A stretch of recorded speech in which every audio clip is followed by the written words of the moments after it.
I hope you all practice your slow straight line quite a bit. Every lesson from this point forward is going to be a little bit harder, and it's going to keep getting harder. So master the current lesson that you're on. If you're still on slow straight line, keep practicing that one. We're going to start off this lesson with straight line weave. Now what I've got set up behind me is the Smart Rider drill pattern, and this is very versatile. You can use it for pretty much anything. Even if you're not doing drills per se, you can just use the cones for your straight line weaves, your offset weaves, U-turns, and all of your basic fundamentals that we're going to practice here in the next couple of lessons. You can practice this on this course without changing much of it. All right, so switching over to first person view, this is what I see. This is the cone pattern. I didn't do exact measurements just to make it easier for myself and for you guys. A little pro tip for setting up the course is you can cut it a little short and just use the lines. Each of these parking spaces are about 9 feet. So the distance from here to here, instead of being 20 feet, is about 18 feet. Now, if you want to do exact measurements, you can. If you want to make it a little bigger, by all means. Do whatever you're comfortable with doing. So basically what we're doing here is we're just dancing with the bike. This is everything that we practice so far. We're eyes up, we're looking around, we're not looking down, right? It's just like the slow straight line we practiced in our last lesson, except now we have obstacles in our way. And for future lessons, we're going to be doing counterbalancing a lot. And it sounds kind of a scary term, but basically all that is, you've been doing this naturally with your direct steering, and all you're doing is just dancing with the bike. You point it a direction, you're going to lean the opposite direction. It's just like regular dancing. If you're gonna go out on the dance floor, you're not gonna be thinking about all the different moves you can do. You're just gonna go out there and feel the music and have a good time. Same with the motorcycle here, just feel the weight changing and balance with it a little bit. You're gonna realize that you're doing this naturally. Don't overthink it. So what I've got set up here, this is the typical drill pattern.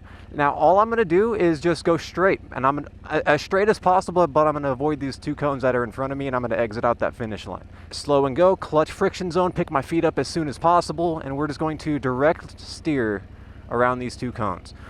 Now I'm not putting any throttle input, I'm not giving it any gas. We're just going to do a wide arcing turn here.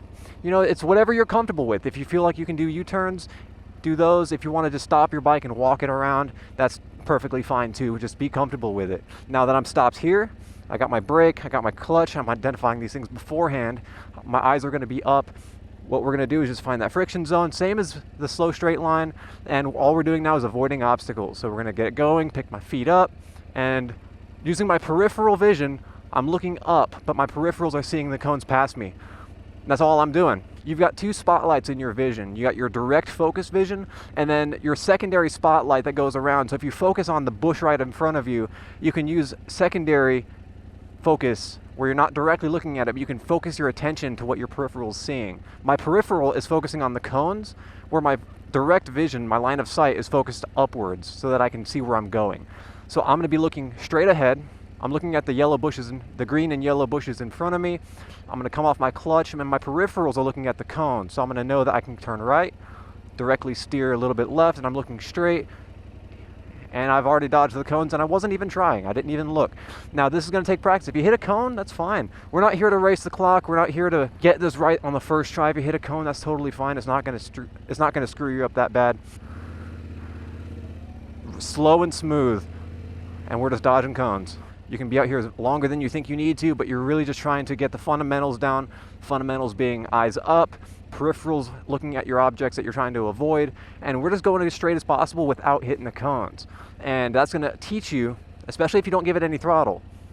If you just look straight ahead and you can directly steer around these cones, it's going to be a lot easier for you, and you can practice that all day long. I'm feeling pretty comfortable. I'm going to give it a little bit of throttle. As I come off that clutch, I'm going to pick up a little faster than we were doing before, and I'm just dodging cones.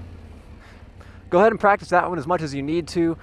Remember, it's just same as before and direct steering around those cones, and you're getting to the point where at this stage through unit 3 you should be at the point where starting from a stop is second nature. You don't have to think about your clutch too much, and if you want to give it a little bit of throttle so you can get off the line a little quicker, you should be comfortable enough to at least give that a shot.